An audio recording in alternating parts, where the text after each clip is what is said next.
No! No! No!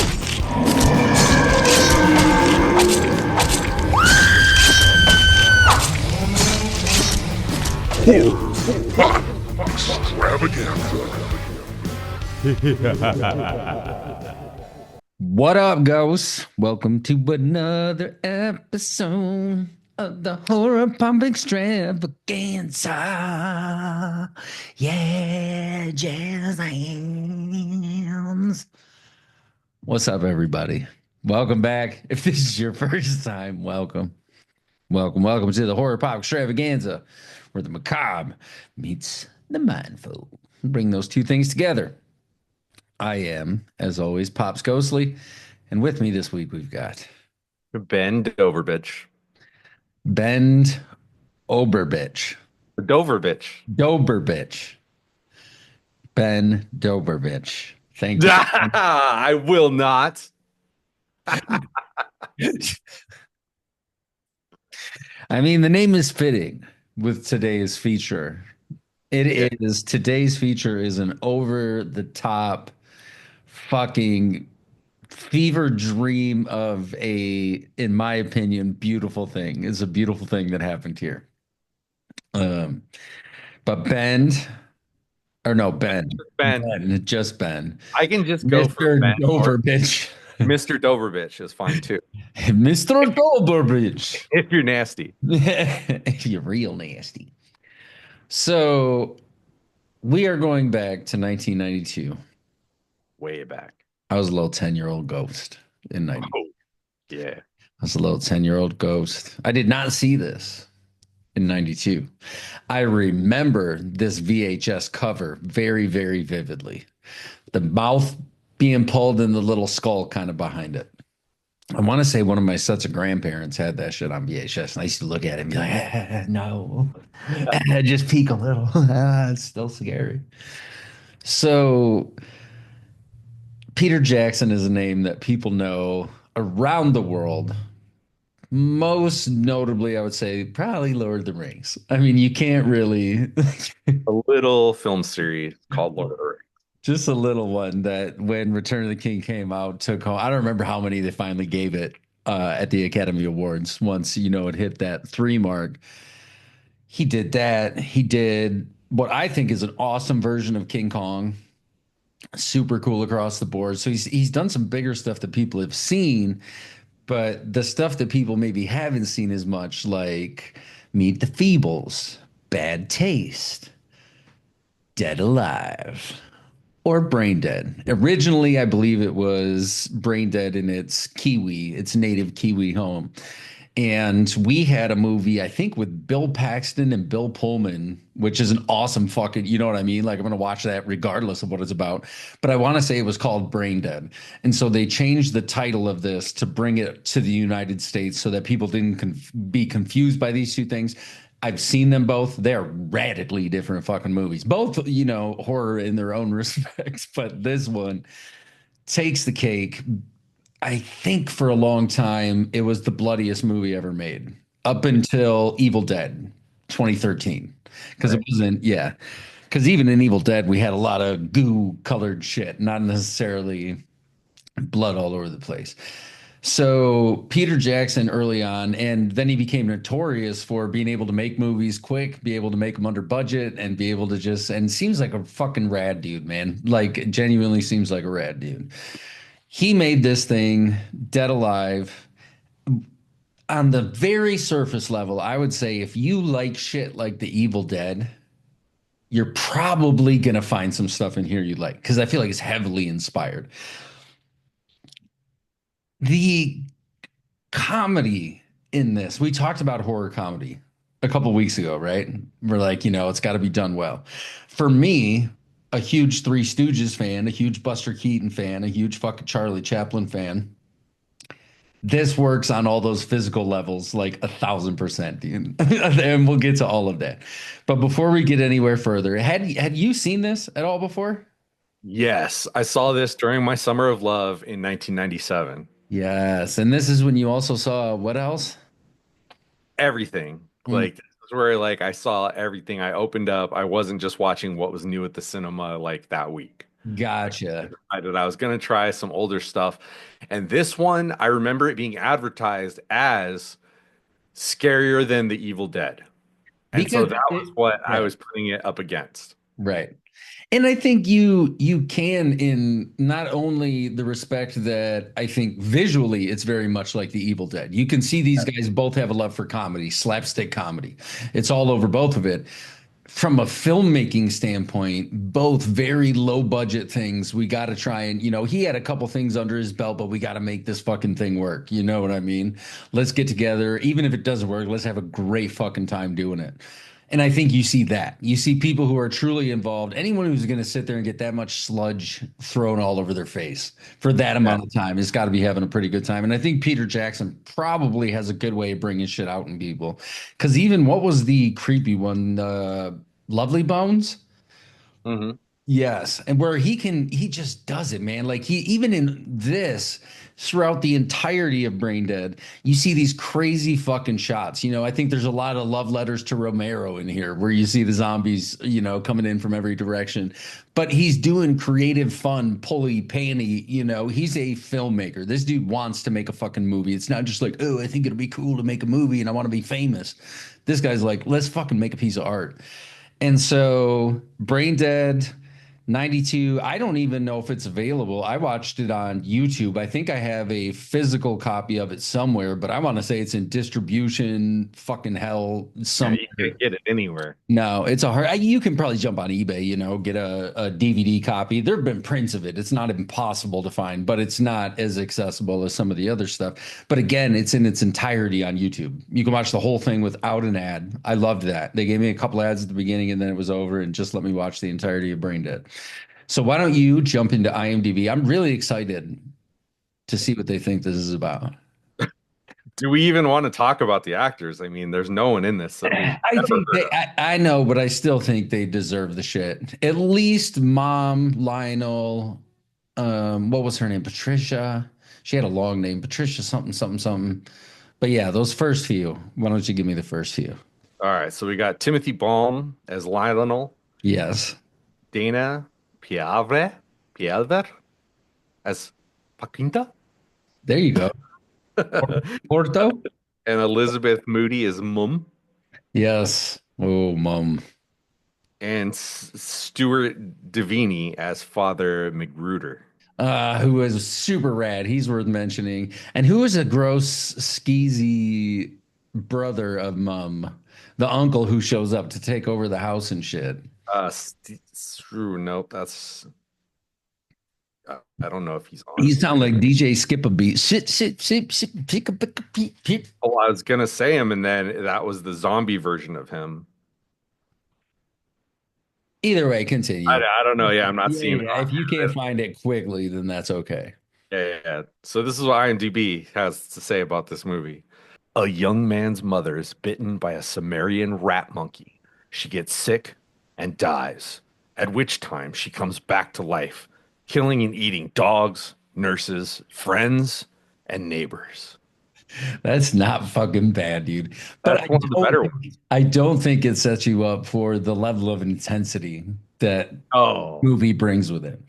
So how long has it been since you watched it last? Because this is something I revisit, probably once a year. I'll throw it on and be like, yeah, I need to watch this and once again. it's probably been 20 years. Okay, good. So you're relatively fresh. Right. All things considered, you're relatively fresh. So we open up on Skull Island, which is awesome. A nod to King Kong right there. He always said, I want to make a cool fucking King Kong movie. And then dude made a cool fucking King Kong movie. They're on Skull Island capturing this, whatever it is, Sumerian rat monkey that we learn the origin of later, and the origin is fucking fantastic. But you have these scientist types running around with this thing trapped in a wood bamboo style crate, Yes. fair enough, while being chased by a bunch of native people to Skull Island. I'm assuming they're all painted white like ghosts and fucking throwing spears and shit at them. Bang, bang, bang, bang, bang. It's getting crazy. Let's get the fuck out of here. They end up getting the fuck out of here. Somebody gets bit along the way. And I don't think we see the effects of the bite right away because we jump pretty quick to, excuse me, to Lionel going to the store where he meets the love of his life, but not before her mom foresaw it in the cards and was like, "You're going to meet this man. He's going to come into your life, blah, blah, blah, blah, blah." And she's at the store. At first, she thinks it's the butcher, and she's like, or the meat boy, produce boy, whoever it was. She's like, "Oh, fuck, fuck, fuck, fuck, love you." And he's like, "Oh, okay, I'll check you later." And then Lionel comes in all knocking shit over all over the place. And she sees him and has a very different demeanor. She's like, this can't be the guy. And he's fumbling, "Oh, hey, mom needs blah, blah, blah." And she goes to get like, "Fine, just give me your list." And he knocks over some pencils on the countertop. And she looks down and sees the star, like the vision foretold. Fucking cool. So she sees the star shape, thinking now that this is the guy. This has got to be the one. Changes her whole everything attitude. I've got to get home to mom. Oh, I'll drop some shit off later. I don't remember exactly how it went down, but he gets back home, finds out that mom. Do you remember what award she got accepted to some committee to be put on some committee? Yeah, but I Either don't way, remember this what. woman, this woman is not. She's Norma Bates. She Uh, is a Pamela Voorhees. Who knows though? Maybe Pamela was a good mom up until Jason died. Maybe that broke her. You know what I mean? So, but Norma seemed like she was pretty troubled. Fuck, right from the get. Oh, that wasn't a that wasn't a flip of a switch. So she is very controlling of him. Everything in his life revolves around mom, taking care of her. She's got this big how to regarding some committee that she's going to be a part of. And she's all excited. "No, the yard looks like shit." And he's like, "I just mowed yesterday, mums." And she's like, "You call that fuck looks good? Oh, look at the inch full of dust on the banister." And he's like, "What the fuck are you talking about? There's no dirt, dude." Like I'm really glad I had a good mom in life. I yeah, really am because I was raised not by a single mom because I did see my dad and I have a lot of love and respect for my dad, but I lived primarily with my mother. I would go visit my father when I could because he lived about 3 hours away, but I lived all the time and she was awesome. Taught us to be nice and love each other and shit. And there are situations like this where it's like, oh, fuck, you're just like, you become the husband. right. Yeah. And Yeah. he is very much her husband and like, do all the chores, do all this stuff, make sure this is taken care of, yada, yada, yada. And she doesn't like the idea, much like Norman Bates, of him having a romantic interest. He's like, "Oh, listen, that," because he's going to go on a date with an old girl from the store. They're going to go to the fuck local zoo because why not? Zoos are cool. When I lived in San Diego, I used to go to the fucking zoo a lot. It was a good zoo. Walk around if I lived close You're to it fucking now. high to go to the zoo a lot as an adult. No way, dude. I could say so. No shit. I went and helped my buddy Jason feed some animals. He feeds animals on the property of this sweet little old Japanese lady, Not supposed to do Yoshi. that. Listen, Oh, yes, I thought you were talking about the zoo. no, no, no, no, no. This sweet little old lady, Miss Yoshi, owns this really beautiful piece of property with some water running on it. And it's all woods and shit. And he goes out there because she's elderly. I don't think she could walk the property anymore and puts corn piles and seed down for all the squirrels and shit. And I could just sit there and watch it for hours, dude. Hours. It doesn't matter. It could be a fucking chipmunk and I could just watch nature. I like that shit. So I could go to the zoo and just watch, just sit there. If I could just be contemplative and be like, look at that fucking panda. Fucking that's fucking cool, but That sounds like you're high when you say that fucking panda, bro. I but wonder if that really, fucking panda wants a banana. no, I would not give the panda a banana, even though the panda would probably want to fight. I mean, who doesn't want a fucking banana? Bananas are pretty good. Yeah. But I think observing nature is cool. I do enjoy it, whether it be a panda bear, whether it's an elephant, a giraffe. I'll go to a fucking side of the road zoo, you know, it's like driving down the highway. Hey, zoo coming up in 10 miles. We got Look at that fucking raccoon eating that squirrel, man. That's nature at its finest. it's just some trash cans with raccoons digging Look around. at that raccoon digging through the trash like he knows what he wants to eat. And I promise you, I would sit there and take pictures of that raccoon eating through the Oh, trash, yeah. like reference photo, Show it to people later. You Oh, go, I this will make would. a great tattoo. It would. And I did have some chipmunks run right over my feet. These two started chasing each other after I got some good pictures of each other, just Chip and Dale right over my shoes, dude. It was fantastic. I was like, that's fucking life, man. If Cool, like right there. right? Either way, I don't even remember where we're at in the movie now. uh, Oh, they're going to the zoo. They're going to the They're going zoo. to the zoo, dude. So they're at the zoo, but mom is spying on him. She's in the bushes looking like a fucking cross between Cruella DeVille and Carmen Sandiego out there. And she's like, my boy is getting in there trying to get, some fucking snapper. And Yeah. anyway, the groundskeeper, I almost said gatekeeper, the groundskeeper comes up and they're like, what kind of monster is that? And we get this cool fucking stop motion. If this thing is anything, it is a love letter to practical effects, man, because there is not an effect one that is not done practically, and a lot of them are thought out, they're followed through, and they are shown to you full gore and all right on the camera. But this little stop motion thing, I'll always enjoy. It's my love, one of my deepest loves in life. I don't know why it's there, but animation, I've always loved it. Whatever kind it is, whether it's animating, drawing, or it's animating stop motion and shit. Like I just really, really enjoy it.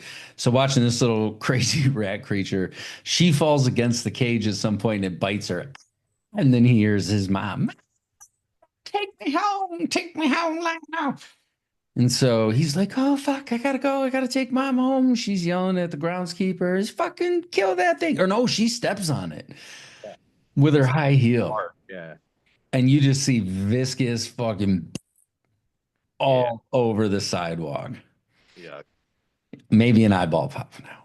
Probably an eyeball popping out. There's a lot of fucking squishy So much squishy. crime scene. So I'm watching this with my buddy Jason, who stays here with us, and he's like, "This kind of reminds me of the Greasy Strangler."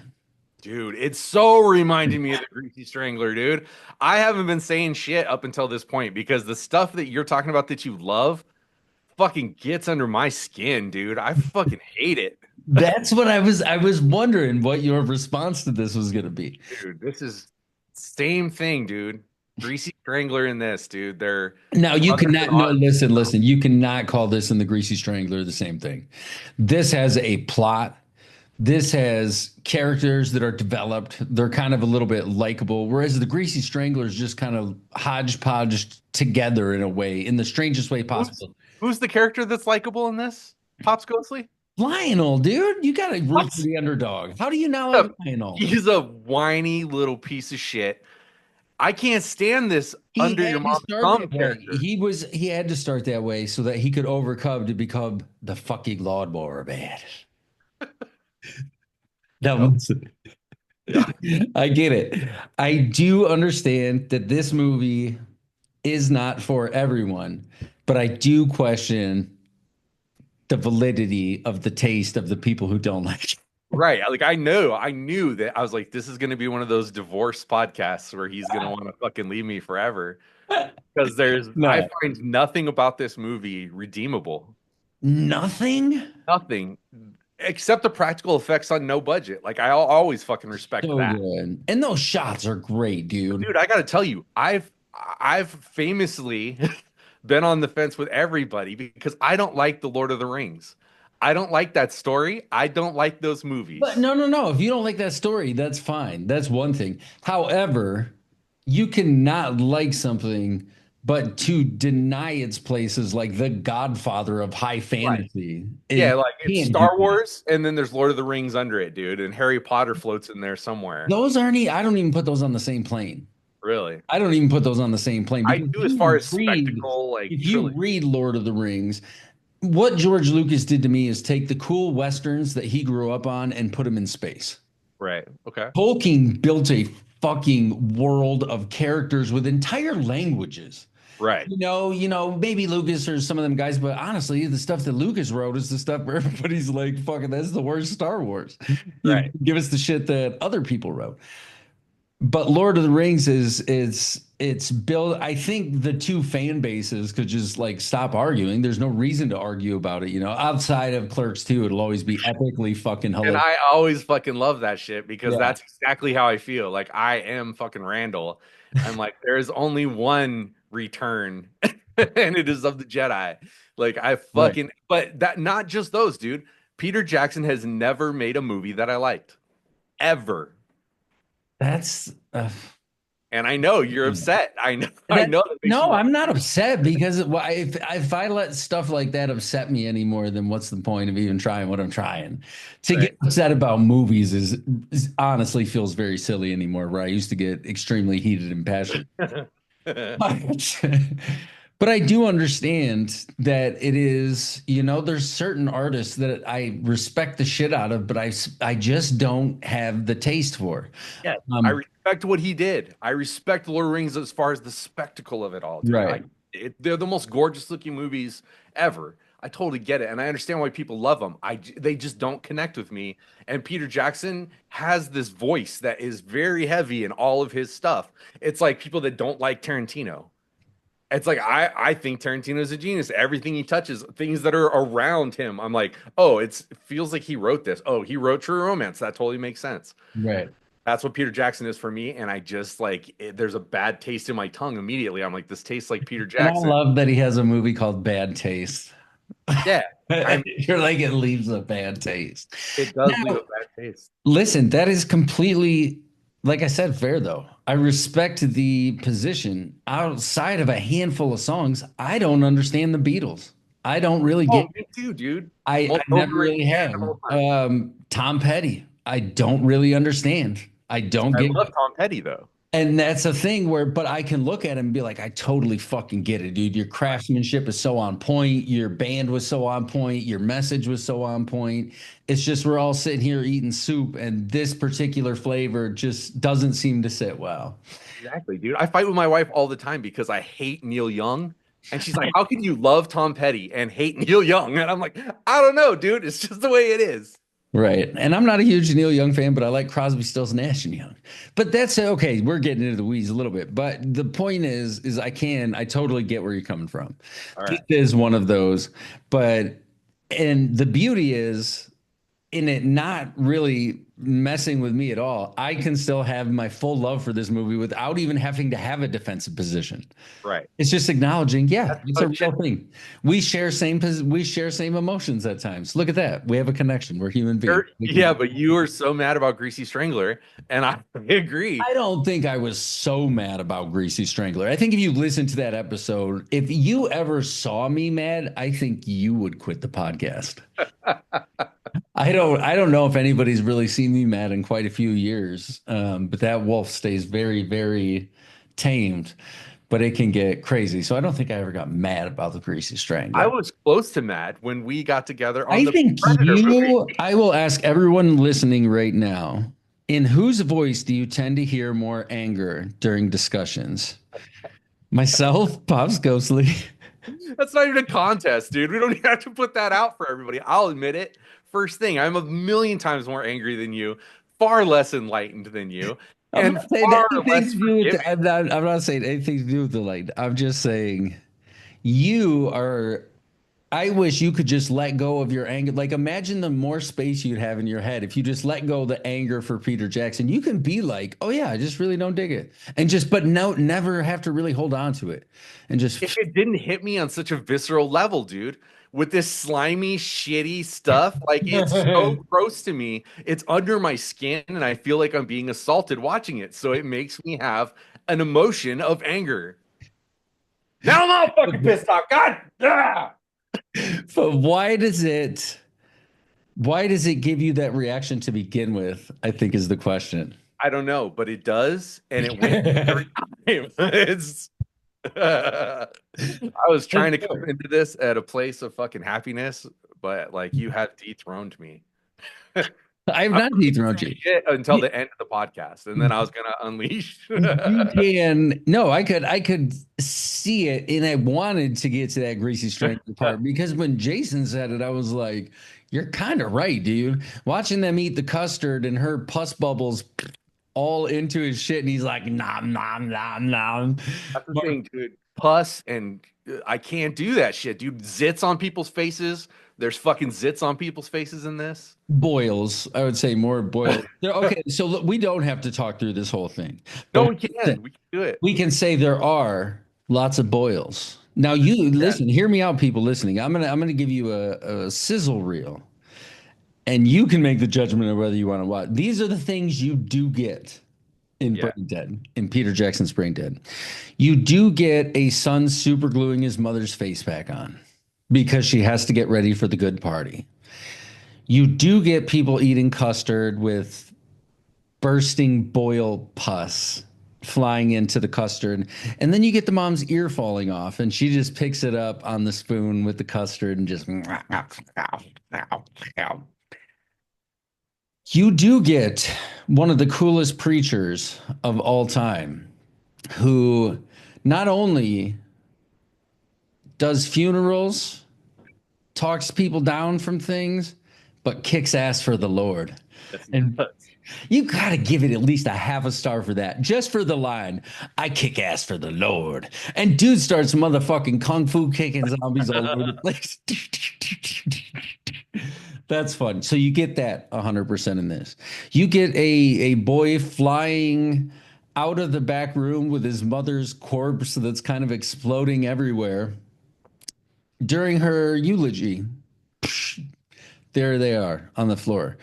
You get a mad German scientist who gives him some tranquilizers and things like that, tells him how to keep the needle up the nose is what got me. I could feel it was like a COVID shot again. I could feel it tickling way deep in the fucking back there.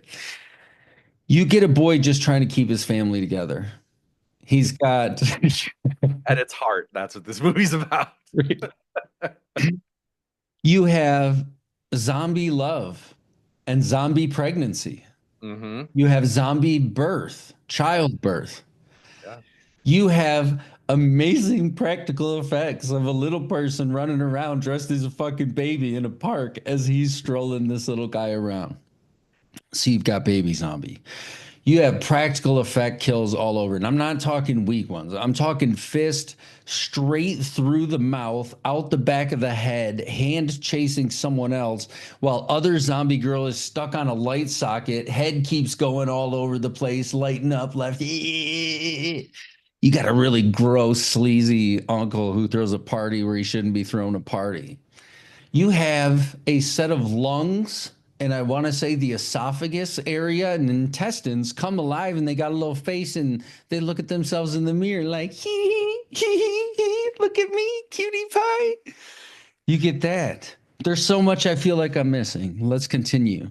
You get the greatest lawnmower death scenes in any movie that will ever be made. I think. Maybe the only lawnmower death scenes. Oh no, there's been lawnmower death scenes. I think even I saw in the trailer that new Final Destination, Oh yeah, yeah, I he saw gets a that. lawnmower or something dropped on his head. Yeah.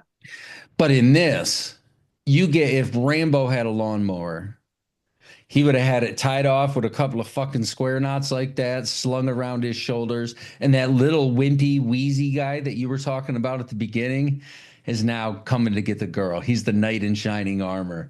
And he fucking. You get some shit that looks like the thing with the uncle when his head comes fucking and it's floating. You know what I mean? Up and like, and he's still being gross. We get a greaser. I'm not sure exactly when this takes place, but a gang of greasers who piss all over a woman's grave and then straight up out of the ground to grab the old ball bag. There it's at.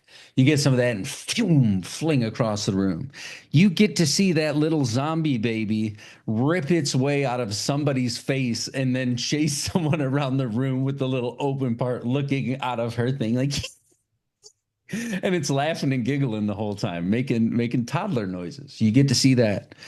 And then you get to see the return of a mother who brings her son full circle back into her womb after she calls the other girl a slut and is like, get out of here, flick. off the edge, pulls him back into the womb, and you get to see this guy cut his way back out of his own mother and resurface in the blob of goo on the ground. And he gets back up, and you get to see a love bloom, a real love between two people who have been through so much because they get separated for a while. There's a time when he's hanging upside down. You get to see that a man hanging upside down in a room full of zombies, and then there's a fucking intestine coming down the cord at him, and he has to bite his way through it in order to get out and crash down onto the floor. So that is what Brain Dead, Dead Alive, I feel has to offer. All good things. It's all If good your things. stomach is turning right now, you're on team bend over, bitch. Because I love horror, dude, but it doesn't have to be disgusting and greasy. I think you're, this is what, 92? Yeah. I wasn't ready for this back then. I saw it in 97, but Right. I had seen Evil Dead and I thought Evil Dead was as fucking crazy as you could get. It's And not even close. But Sam Raimi is more my taste because he doesn't go too far. Yes, there's bubbling, boiling zombies falling apart and stuff, but yeah. it's not as squirty. It's not as there. So you're nothing, it's got nothing more to do than the actual liquids. Not just the liquids, it's the sounds. The sound effects are very important. I love Evil Dead's soundtrack and the sound effects they use. And I don't think you need to have everything sound like you're stepping in a bucket full of pig guts. And But at one point he's like, yeah, and you know what? If blood Bruce starting Campbell to did come. that, I'd probably laugh, but I did not laugh at this guy doing it. Right. Just like this, I hate this guy. I hate the mother. I hated all the characters. I just hated You should everybody. replace the word hate, like to reserve hate for something that, well, I don't know if anything truly deserves hate. I feel hate. Dislike. You I dislike. dislike it so much that I hate it. You should never let any media have that much control over you. I wouldn't have watched this movie if it wasn't for you. So you hate me then. No, I could never hate you, I mean, but at I the can end of the hate that these day, movies at the end are of the day, it's your fault because right. you came to me and I said, "Do should you have been on want this it?" You podcast. said, "Do you want to do a podcast?" Yeah, that was a So mistake. yeah, As that long was as a mistake. So I guess this is the divorce episode. the last episode.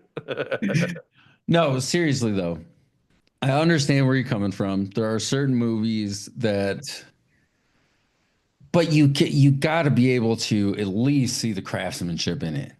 I do, and some of those practical effects are like like when the dude gets pulled out of like the dumbwaiter and his whole legs come off and just his Yeah. little skeleton feet are kicking. Like I get it. I get the art of it. And And then I he slaps the top of his body back on the little feet and comes charging down the stairs at the end. Ah! it's just not for me, dude. It's just that's just all there is to it. Like there's just not for me and it never will be. And that's fair. That's definitely fair. So, can you grade it on its craftsmanship without your personal taste? That's like going to a dope ass steakhouse and everybody's like, "This is the best shit ever," and you're like, "It's all right." I wonder with something like this, like did Peter Jackson say to himself, like I wonder what his frame of reference was, or was there any? Because I feel like you can appreciate the extreme. Like somebody could be say the grossest thing to you, dude, and you'd be like, "That's a great idea. We should put that in the movie." I don't think that's always the case because I've seen the extreme. You haven't seen the extreme. No, I haven't. You haven't been close to the extreme. This is relatively vanilla, all things considered. Yeah, I don't want to go there then. Like, And I won't take you there. no. I've been there, and there's not many people in my life where I'm like, yo, you should check that shit out. I remember you guys talking about vomit dolls, dude, and Those like, I'm slaughter like, vomit dolls. And that's one of that the ones where I'm like, I don't, that one's hard for me, where I'm like, I don't see, it's shot essentially on home video and it's people puking and drinking each other's puke and stripping maybe. And I think the guy who created it had a puke fetish, so a lot of it was essentially. But and there was a whole bunch of them. I think there's like three or four of them or some shit. I mean, it found an audience. Even if it was only himself and he just kept getting enough money to be like, just one more. I'm just making. Really, you could have probably made that shit for $500. I could have made it for free, dude. I think they said some of the people, the cast, like lived with him. They were runaways or some shit who didn't have anywhere else to go. Right. And think about that, dude. Like that is a bit of trauma. He Right. exploited those people's trauma and filmed it. Let me present it to you this way. To hate this movie in a way is to hate the Evil Dead. How can you? That I don't, because I love the Evil Dead. It's 100%. It's 100% the Because same. without one, they're connected. They're a thread that goes together. Like you can see the touch of one on the other one. You can see the influence of the before on both of them. The people like Herschel Gordon Lewis, who were notorious for like splatter flicks and shit in the 60s, and nobody was doing blood. And they're like, I'm fucking putting it everywhere. And it's just town full of redneck, fuck crazy people. Let's do it, man. Like, let's go nuts. Or your Roger Cormans, running around or shit like John Waters, fucking Pink Flamingo, dude. Think about that shit. Like you've seen Pink Flamingo, right? No. I don't know if you'd want to. That's the one that almost got No. Phil to throw up on the because he's weird about people eating things. And Yeah. I don't, Divine, anything eating is going to bother me. the great Divine watches a dog takes a shit and picks it up warm and just and you see it all in the teeth. Yeah. I But don't. That. all of these things are connected. They're all part of the same web. Right. So I don't think you can say I hate. That's like saying I hate all. I don't know. They're too interconnected I'm to not saying say. I hate all anything. I'm just saying I Yeah. hate this one piece of something. I know this comes up on like a lot of dudes' independent lists. Like when independent was big, everybody's like, "Oh, did you see Dead Alive?" And I was like, "Yes, I did." So I'm a completist, and that's why I watched it from beginning to end. Then I rewatched it, You're thinking, not a completist. You didn't even watch The Greasy Strangler from beginning to end. "Yo, yeah, no, I used to be a completist. I used Now I respect my time and my mental health far more than my completionist nature." Fair enough. I will not sit through this bullshit. Although I did sit through this bullshit for this podcast again, thinking maybe the man that I am now won't be as appalled by this movie. I was twice as appalled by this movie because I was watching it again. Oh, and there's so many moments that I love. The set pieces are great. The house looks amazing. They break through the window and you can literally see like the black wall right behind them when they're supposed to be outside. Dude, let's watch one of your movies. For sure, I've I'm made saying movies, though, you know what I mean? Like but you this is what I realized though. There was a time when I made movies pretty close to this. And you know what I realized? Nobody else wants to see this shit I don't except think for you me. I don't think you ever made anything close to Brain Dead. I just don't see it with the stop motion. I just don't imagine because this has some when the mom is giant at the end, any giant monster, like brrr, like in the I gate. You did. remember the gate with the little guinea pigs you didn't like either, the squishy under your feet demon Yeah, guys. okay. That movie messed me up, dude. But Still. but the my brother just watched it, texted me. He's like, "Yo, you ever see or you watched this recently?" I was like, "Actually, yeah." But the big mom monster, bro, looks fucking cool. Like everything's articulated well. And maybe that is me just being biased towards practical effects. Like I'll Doesn't it bother you like having a man shoved into his mom's vagina? Doesn't that upset you? it wasn't her vagina. She opened up her stomach. Like it split in half, her stomach. She just put him right back in the middle. It's so gross, dude.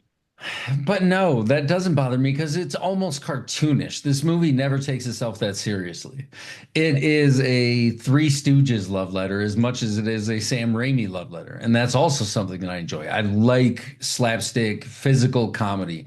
And even watching this dude roll down a hill with a baby stroller was just like, and he does a bunch of, like you said, Bruce Campbell type stuff. So there was probably some of that as well. Like, hey, he could do all this funny shit. Let's find somebody who can do all this funny shit, but a lot of really good physical comedy in there as well. And I think I like that it doesn't take itself too seriously. Maybe in this world that I'm in right now, where it seems like a lot of horror is either don't take it serious at all or take it way too super serious, and there's not a ton of in between, where I'm just like, this is sit back, relax. And maybe in some ways, I like to think, and I mean, even outside of you not liking the story of Lord of the Rings, it's hard to deny the magnitude of those movies and what he accomplished from the author who said nobody will ever be able to do it, which was a long time ago. It was a different time, which they couldn't, they animated it. But I think in those movies, he accomplished something cinematically that we probably won't see ever again. Because I don't know if we'll ever see a story quite as epic or just somebody who thinks like that. Like, oh, yeah, they had to go this way and that way, and all these people live here, and all these people. You get some Harry Potter, but you would never have Harry Potter without Lord of the Rings. Right. It wouldn't exist. There wasn't a lot before Lord of the Rings where people are like, oh, you wouldn't have this without that. Like, he really was like, oh, I fucking like languages, so I built some up, and now we got to find a place to put them. Let's find a hobbit hole. What's that fucking hobbit? And I'm sure, he hung out with other cool dudes though. He had a cool circle, the Inklings, dudes like C.S. Lewis and shit. And he's like, dude, your book's gonna be lame. Like that wardrobe shit's stupid. When I read that one time in an interview, or maybe one of Lewis's books, I was like, that's really fucking funny. But Peter Jackson, in my opinion, I will defend the man because you didn't like King Kong either. Mm-mm. What did Again, though, that story doesn't speak to me. A lot of people are like you, King Kong. That's like the height of the so shit. I'm like, it's a so you big monkey. don't Who cares? So you don't even like the original, the 70s, no iteration of Kong, not even the new ones with I liked Godzilla. I liked Skull Island. That was the only one that I liked, and it was Yeah. mostly because of John C. Riley. John C. Riley's great. But I liked that story. I felt like it was a more like adventure story. Um, Peter Jackson's like got close to it, but again, like the scene with the Yeah. bugs and shit and the T-Rexes and stuff. I was just like, this feels like Jurassic Park. I don't like And this. that's all from the source material. You give it Yeah. to him, he was faithful. I do like that. And I like to imagine I could sit next to that little kid in the movie theater who saw the old Kong movie and was just like blown away, and it lit a fucking fire that was Mhm. like, I want to make practical things. They made that thing look like it fucking climbed a building, dude, in your little mind that doesn't even really realize. Me in 1990 seeing the Ninja Turtles and believing for fucking years they were in the sewer, man. Like I would check down that bitch like fuck Pennywise. I bet my homies took care of it anyway. Um, but sitting next to that young Peter Jackson, I think having that vision from that time and finally getting the resources to be able to do it and saying, yeah, there were dinosaurs. There were supposed to be, Skull Island's a scary fucking place with all kinds of scary shit, not just Kong. He's Right. part of it, but he's not the only thing that Skull Island has to offer. But that's again fair. There are some of those, there's filmmakers that people really like, and I can say I kind of get it, but at the same time, maybe I don't. Um, so Is I'm, there is there anything that you can think of off the top of your head that like is generally loved and beloved by people and you're just like, I don't like it. I could probably think of a few things, but I've tried to get rid of a lot of those feelings, like that I don't like it It's feeling. okay to not like something though. It is, but at the same time, why carry that weight around? Like for me to bring it up off the top of my head, like I don't carry anywhere close to the surface. I'm trying to think something that people really fucking like that.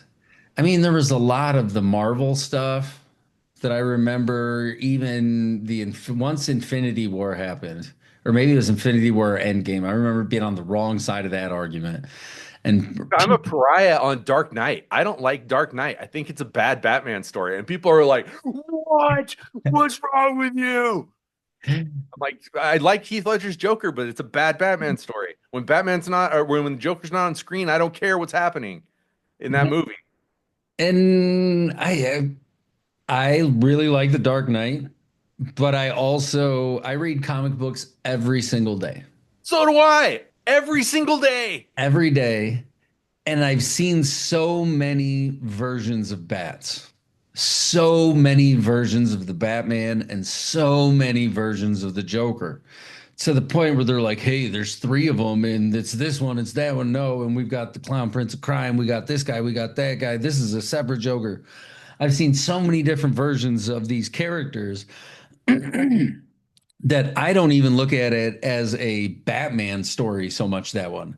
I look at it as a dope crime drama that they dropped Batman and the fucking Joker into, because the moral position at the end, the first time I saw that I was like, dude, and the fucking criminal's got the one bomb and he's fucking laughing, and it presents the true nature of Batman and the Joker in a way that I think a lot of the movies don't, as they absolutely need each other. They're two sides of the same exact coin. One can't survive without the other. We've seen Joker say it so many times, like I remember in the animated series when Harley fucking caught him and he fucking like smacked her. Boom, like no, when he lets bats go, he's like, that's mine and mine only. Nobody gets to do that. And so they need each other so fiercely. And I think The Dark Knight portrays that well. Even when the Joker's just like, come on, come on, come on, come on, come on, come on, come on, do it. I just want to break you. Even if you take me with you, I need the world to see that I broke the bat. And that's a theme that we've seen with Batman and the Joker go on quite a few times in a lot of different iterations, some good, some bad. There's a lot of bad Batman stories out there. There are a ton. But I've grown over the years to just disregard pretty much all of it. And when I sit down with one, I just sit down with it. Even Batman and Robin now, I can sit down with and find some shit that I'm like, you know what? It's a campy nod to the 60s in a lot of ways. It's got that stupid dialogue. What killed the dinosaurs? The Ice Age, you know. But that's a cool Batman story. Do I have my favorites? Some that I will always go back to that I think are super well written? Absolutely. Joker, Batman Noel, The Killing Joke, of course. I'm not okay. So here's something that's not a huge popular opinion. I don't think The Dark Knight Returns by Frank Miller is everything that people believe it's, up to be. I see what it did for the culture, and I'll never take that away from it. It brought Batman into a very real place that we had not seen, just like we would see in The Killing Joke. But people are like, it's the greatest shit ever. And I'm like, it's cool, but it's not. I like it, but I can respect it without really going back to it the way I will The Killing Joke or Batman Noel. Every Christmas I go back and read fucking Batman Noel. But I would encourage, maybe this could, we're just going right into the mindfulness anyway. I would say seek to not have to carry any of those opinions. Because an empty vessel is the best vessel ever. An empty vessel is the best vessel ever. And when we carry even small things, we think like that. Opinions, even about food, keeps popping up in my head as I've been thinking about this the past week or so. Say you have a lobster somewhere, you know, fucking nice. We're gonna crack, dip in some good butter. Now you sit down to eat your meal, you crack it open, take a bite. But you've been carrying this memory of the lobster you had 30 years ago at fucking Port Smith, wherever. And you're like, oh, this is pretty good, but let me tell you about such and such. Something you've romanticized for 30 years. The best thing I ever had. You'll never believe it. It was fuck. This is good, but it was fucking. To carry that with you is not being an empty vessel. To have to carry with you, I don't like The Dark Knight. Even if the answer just turns into, I don't know, I haven't watched it in a while. And that's the end of it. To not have to carry the weight of any opinion leaves you completely, I think anyway, leaves us completely or close to being empty enough to just kind of take on everything as it comes without remembering why you dislike something or why, just taking it exactly as it is in the moment. And the more you can let go, the more we can let go of all those opinions about everything. And that's a weird thing to think because we hold on to those, I feel, as part of our identity. The one I'm trying to get rid of right now is a horror movie guy. People have known me as that for so long. He's somebody who loves horror movies. He loves horror movies. He loves horror movies. I don't want to be known as anything. He just kind of, I don't know, he just kind of is. He kind of he'll be happy almost doing anything because when you're empty, you can be open to any experience. And I think people will respond to that. They will enjoy that. I think it's what we all kind of want in the state of normal being. I think that's what being should feel like is relatively empty without the weight of, oh, so and so was, I wonder if they're thinking about this, that, or the other. Oh man, I got to do this later on. Oh, but I still got to, what does my t-shirt say today? I got to make sure that all these different things that we put out and we identify with that makes the vessel heavy. And then I think goes kind of slow. Maybe that slows the vessel down. It'll keep moving, but sometimes it'll stop moving. You put too much weight on it and it will break the fuck down. Right. But but we can empty our vessels of stuff as trivial as cinema. Cinema is either the most important thing ever or not important at all. And I believe both of those to be absolutely true. It's a capture of art just as important as books. It's us recording our existence and trying to interpret the chaos that is the world. So cinema is cool, but is it the end all be all that I used to really kind of believe it was? I Yeah. was I Mine prayed is at the a altar. I prayed at the altar of cinema. I yeah. prayed at that church for a really long time. And I'm like, yes, it's cool. It's somewhere where I can go visit, but this shit doesn't have that much importance over my life. At the end of the day, it's a fucking movie. Hmm. It is a fucking movie. Some of them are awesome fucking movies. Some of them are stupid fucking movies. But at the end of the day, it is a movie. And it's cool that we can have discussions like this because me and you met over a discussion like this. We We did. met over disagreement. But it was disagreement, I think, done right. And I don't even know why at that time I was just like, I think, trying to grow the podcast, didn't want to be an asshole right out of the gate. And we were looking at the new Predator movie, and you're like, that shit fucking sucks. I'm like, oh yeah? Why?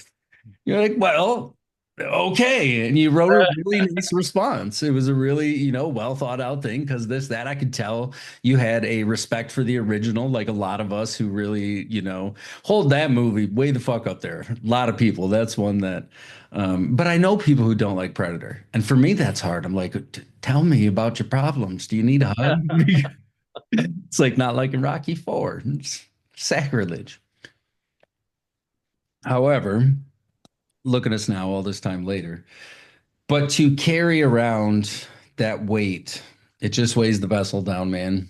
And there's so many things I think we carry around with us, whether it be our political affiliations. We, in a lot of countries, carry around our national sports affiliations, sometimes to violence.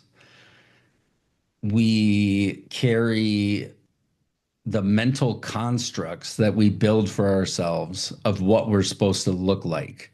I'm supposed to have this job. I'm supposed to have this much in my bank account. I'm supposed to have this many kids. I'm supposed to own a house by this age. I'm supposed to do this. I got to go to this, do this, follow through, get to the end, finally relax. We build that and then we become, that's a big part of our vessel. And imagine like canoe floating down the river. The more you fill your shit with, the slower it's going to go. And the more you can just toss out. And I was talking to my kid brother, who I fucking love this man. He is a great human being who's endured some crazy shit on and off the battlefield. And I went and saw his new workshop. He's been doing a lot of woodworking and it's cool. He built me a little picnic table for squirrels. Like it's got a screw that comes up through it. It's a tiny little picnic table, looks just like a picnic table. And you screw a ear of corn on top and then you cover it with seed and shit. And they just fucking, and they sit at the little table and fucking, they'll get all over it and spill the shit everywhere, but it's still cool. Anyway, I'm out there hanging out with him. We're having a really good time. Him and I have always been very close. And I said, it's really weird, man. I said, I'm at this place in life where everything matters and nothing matters at all. Both make completely equal sense to me at all times. And he's like, dude, he's like, that's fucking cool. He's like, but that sounds like something like it takes a while to get to. And that kind of stopped me. And I was like, yeah, because with this journey that I've been on, I feel sometimes I share it almost too aggressively, like, oh, you can just turn it on and off like a switch, not remembering that I've been working on it daily for. So I'm trying to get to a better place of just giving people little tools if they want to, but I also can't let any of my well-being depend on whether or not people respond to what I'm trying to give. And that's a hard one too.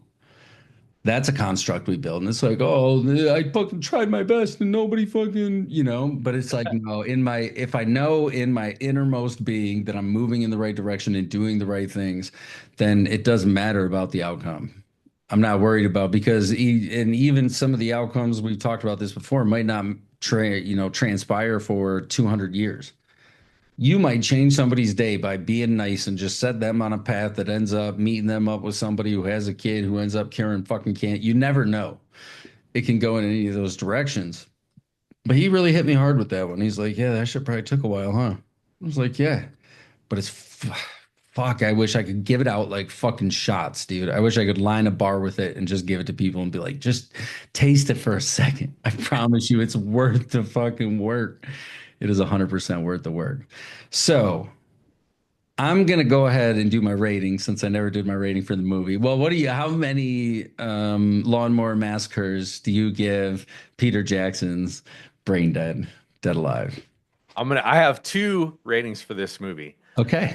As a movie that you just pop in, sit down to enjoy it, fucking zero.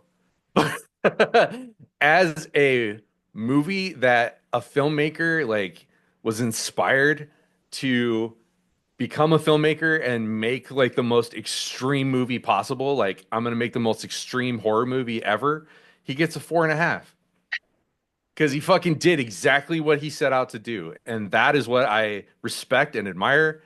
And as a movie, I just don't like it, but that's fine. It doesn't matter. Like you said, it's everybody's taste. You can look at the same piece of art, and one person is going to be like, "That's the ugliest picture I ever saw," and the other person is be like, "That moves me beyond words." Maybe, maybe we should split our rating category into piece of art and personal flavor. Piece of art and piece of shit. No, no, no. Because you can look at the craftsmanship of it, give it its rating, but then talk about, yes, did I enjoy it? Enjoyability. I tried to build that into my response. You did. I I thought that tried to. response was On this, I've beautiful. never separated it before. On Greasy Strangler, I don't give a fuck what he was trying to accomplish because he didn't do it. Porco? I Porco? mean, I guess he did. I don't know. But at least Dead Alive, I understand it has a cult following and it's passionate. And I respect that. I love those people. If you tell me that you love Dead Alive, we probably are going to get along, even though I don't like that movie because you like similar things to what I like. That is, Dead Alive is like adjacent. That's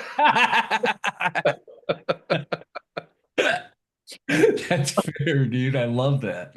Oh, I actually love that. I'm going to give it just one solid score of a 3.75 because although there's so much I love about it, it's not one that I go back to all the time. My love for this, for the most part, comes in a lot of ways to what you were saying. It is the love behind it. I don't care what somebody's talking about if they're talking passionately about it, if they really care about it. That's what I'm there for. At least now in my life, before I used to just be there for, oh, whatever. But now it seems to be like, yeah, that's the shit that hits good when you see someone's actual humanity, and maybe this is our only chance. And you look at stuff like The Evil Dead, who only got its fame because Stephen King said the most ferociously horror or the most ferociously original horror film I've seen all year, or something like that. And back when The Evil Dead came out, nobody wanted to fucking play that shit and whatnot because it was. And it wasn't as gooey.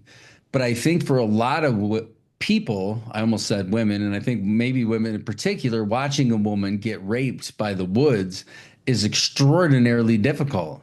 Right. That's not and so there are going to be the camps out there who are like, fuck Evil Dead. You know what I mean? There are going to be, I'm sure there's those people out there who I'm sure I know there is, and I've seen them. And to that point too, though, that tree rape was written by a fucking dude and put in there by a dude. And yes, it happened to a woman, but think of it this way. What if the tree would have doubled over one of the like Bruce Campbell doubled him over and went up his asshole? Do you think that it would have been as beloved as the movie is now? No, it wouldn't have been because guys fucking do that all listen, listen, I'm just saying both movies were representation of artists pushing boundaries. really pushing boundaries Right. beyond what was normal cinema at the time. Because even in 92, we were getting shit like what? People Under the Stairs, maybe was around that time. Some Stephen King TV shit, Sleepwalkers. I'm sure there's stuff I'm forgetting. Misery, wasn't Misery 92 or 90, somewhere in there? But nothing like this.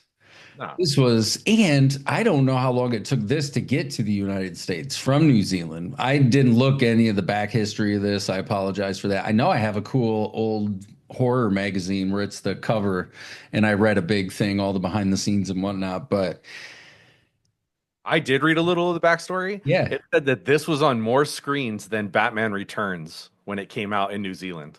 sick. Yeah. You know what though? There's such a smaller market, dude. It's just knowing like, hey, one of our movies did good, man. Yeah. Like we actually fucking did a thing. Which Batman Returns in 92 was my everything. That was my everything. Still inspires me to this day. One of the best Christmas movies ever. Just wish I could give out peace and kindness. Instead of expensive baubles. So 3.75 from me. What do you have on the empty your vessel mindfulness piece? In this episode, I don't even know how I'm going to title this episode because we talked about the movie a little bit, but then at the same time we were all over the place. But what do you have on the mindfulness portion and the idea of giving up, like even giving up the likes, saying, "Oh, I love Quentin Tarantino. Oh, I'm just such a huge Quentin." That brings a certain just saying I'm a huge fan of something brings the weight for me anyway of having to have that knowledge to back up the statement that I am a huge fan because I've never been someone to really be like, oh, I'm a fan and then not know shit. If I'm going Right. to tell you I'm a fan, but having to be a fan of so many things.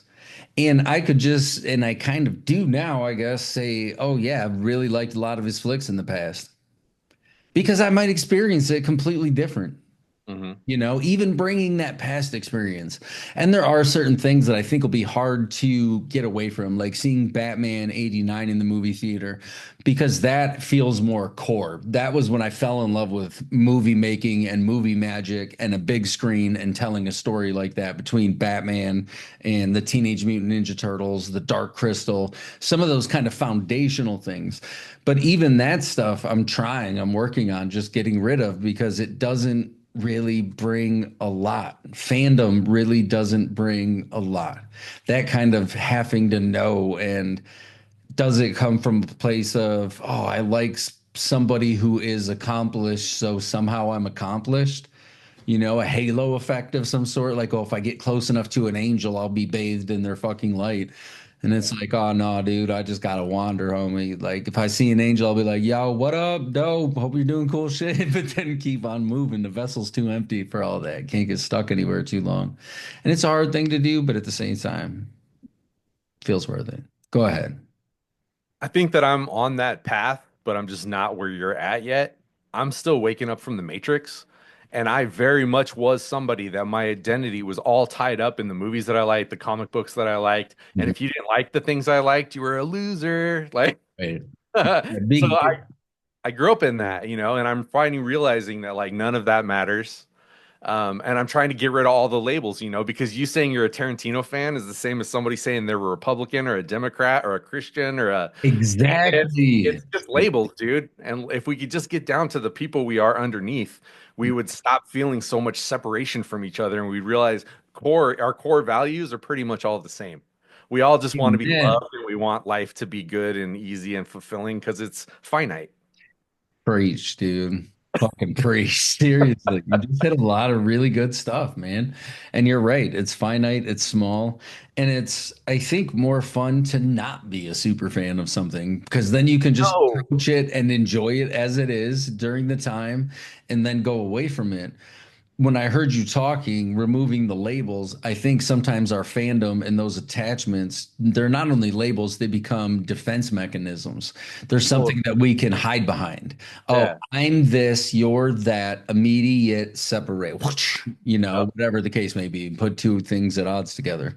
But when you boil it down, as we were kind of talking about with filmmakers, on both sides of any argument, there's people with heart, there's people with sadness, there's people with pain, there's people with experiencing the same exact things, but just with labels that tell them, hey, you got to be this and you got to be that. And I'm 100% with you. The more we can get rid of the labels, the better off we're all going to be. We're all going to be. And And when you realize you were talking earlier about like having to have the right job and the right house and the right things, you know how we figured all that out? Because we watch movies and TVs that showed us how we were supposed to be living our lives. And I'm just waking up to that, dude, and being like, holy shit, the thing I love the most is what has been programming me this whole time. right, Now what do I love? right, right. Watching girls And eat corn on a little bench. I, I would love that. I feel I personally love movies even more now that I've let them go and I've come back to them with a fresh perspective.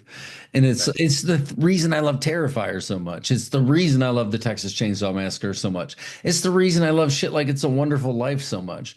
There's just something you can see it in horror, comedy, fucking anything. You can see bits of humanity. It's the reason I like some books, you know. Some people have that ability to tap into the human condition in a way that's just no matter who you are, it can speak to you in a way. But when you don't, I can't remember what you were talking about. Maybe it was Outlander and somebody with their socks, you know. And I've got all of my. I was talking to my buddy Jason. I brought him up a few times tonight. What up, dude? And I've got three or four of those, you know, the vacuum bags that shrink your laundry and shit down, like you can fill it with Yeah. t-shirts and suck all the air out. Yeah. Vacuum type bags.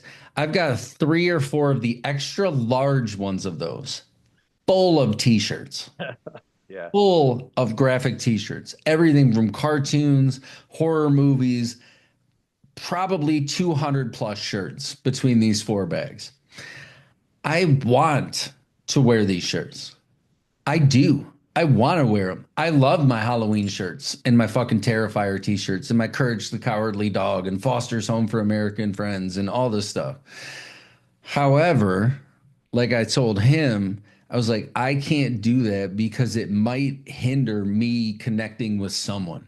Hmm. Because we make those immediate fucking judgments. We wear that shit like a Why badge. you wore it to begin with? Yeah, to let people know, hey, Let people all know. those that that worship here come, and Right. anybody else stay the fuck away. Right. You know, and we give you know, find a little click and shit like that and turn it into a little thing. And so I'm trying to eliminate all that. I don't think I'll ever give up on my funky socks though. Like I love my socks. I got Ninja Turtle socks, fucking Sesame Street socks, but those are kind of hidden. And most of the time when people see it, they're just like, oh, I love it because it's colorful. You know, it's just bright and colorful.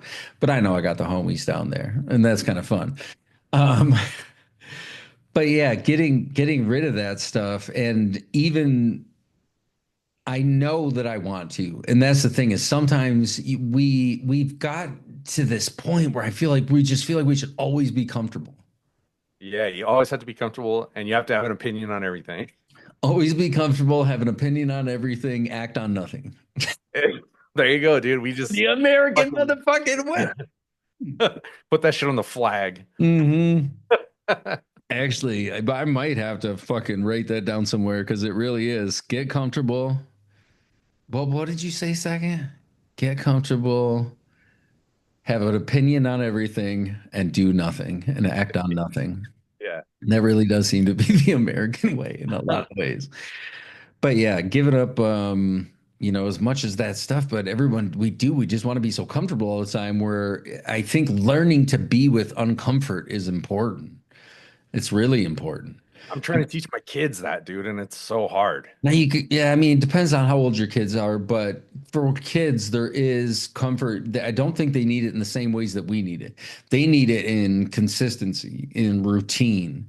They need to see the same people every day, do the same things. They get a lot of their comfort in that security because that's the base human comfort.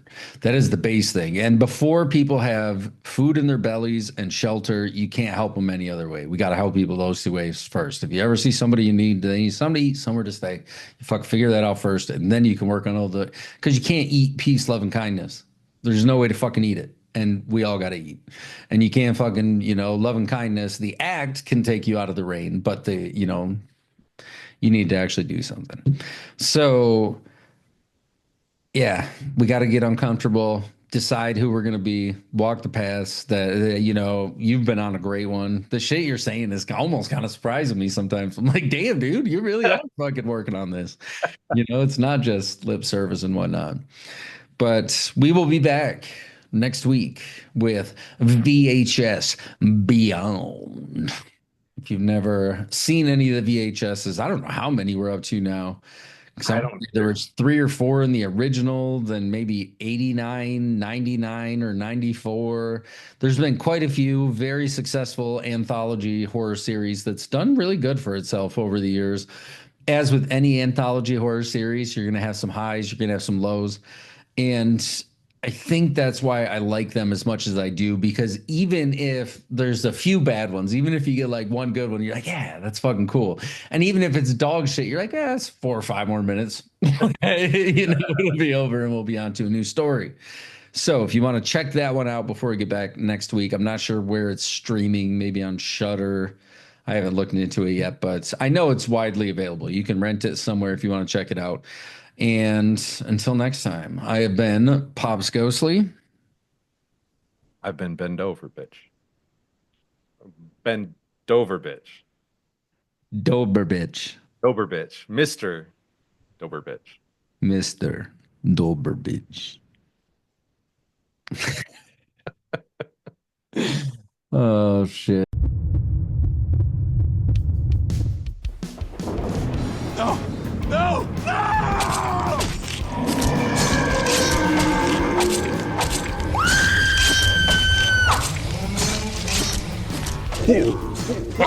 Extravaganza.